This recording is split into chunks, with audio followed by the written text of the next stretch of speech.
Hello friends, कैसे हैं आप सब। आज हम आपको जन्माष्टमी की कहानी सुनाने जा रहे हैं।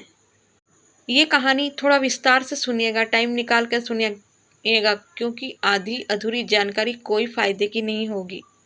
द्वापर युग में जब पृथ्वी पाप तथा अत्याचारों के भार से दबने लगी तो पृथ्वी गाय का रूप लेकर सृष्टिकर्ता विधाता के पास गई। ब्रह्मा जी के पास सब देवताओं ने पृथ्वी की दुखद कथा सुनाई। सभी देवताओं ने निर्णय हेतु विष्णु के पास चलने का आग्रह किया और सभी लोग पृथ्वी को साथ लेकर क्षीर सागर पहुंचे। वहां भगवान विष्णु श्रेष्ठ शैया पर शयन कर रहे थे। स्तुति करने पर भगवान की निद्रा भंग हुई तथा सबसे आने का कारण पूछा। तब दीन वाणी से पृथ्वी बोली, महाराज।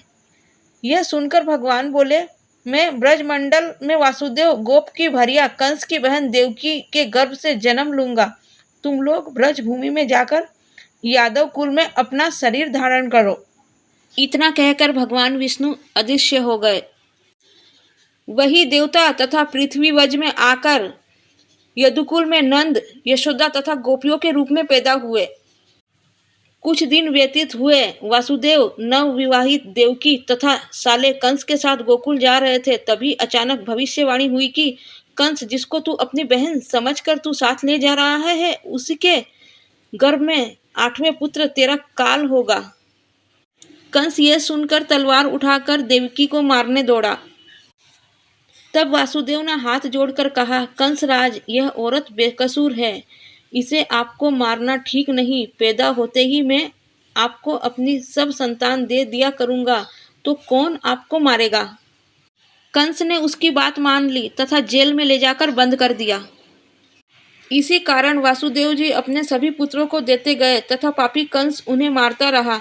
देवकी के 7 पुत्र मारे जाने के पश्चात 8वें गर्भ की बात कंस को मालूम हुई। तब विशेष कारागार में डालकर जब भादों वाली रात को भगवान कृष्ण का जन्म हुआ तो चारों ओर प्रकाश फैल गया।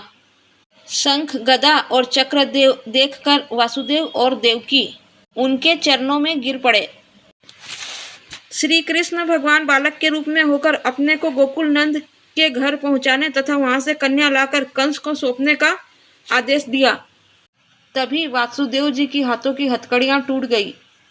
दरवाजे अपने आप खुल गए। पहरेदार सोए हुए नजर आए।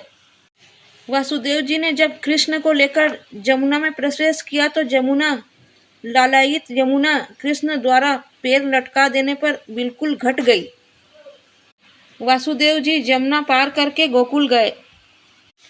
वहां खुले दरवाजे तथा सोई हुई यशोदा को देखकर बालक कृष्ण को वहीं सुला दिया और सोई हुई कन्या को लेकर चले गए। जब वासुदेव देवकी के हाथों में हथकड़ियां पड़ गई तो कन्या रोने लगी।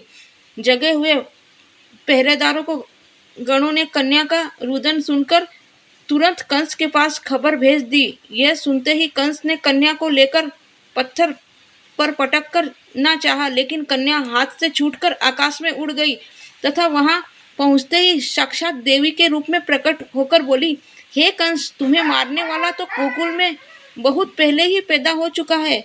यही भगवान बड़े होकर अकासुर तथा क्रूर कंस जैसे राक्षसों का वध कर पृथ्वी तथा भक्तों की रक्षा की। यह कहानी सुनकर श्री कृष्ण जी की आरती करें। यह व्रत भादो मास के कृष्ण पक्ष की अष्टमी को किया जाता है। यह पापनाशक व्रत बालक, युवा, वृद्ध सभी स्त्री पुरुष करते हैं। इससे पापों का सर्वनाश होता है और सुख सौभाग्य में वृद्धि होती है। जय श्री कृष्ण। वीडियो को लाइक करके कमेंट अवश्य करें। चैनल पे नए हैं तो सब्सक्राइब करें। मिलते हैं अगले वीडियो के लिए। धन्यवाद।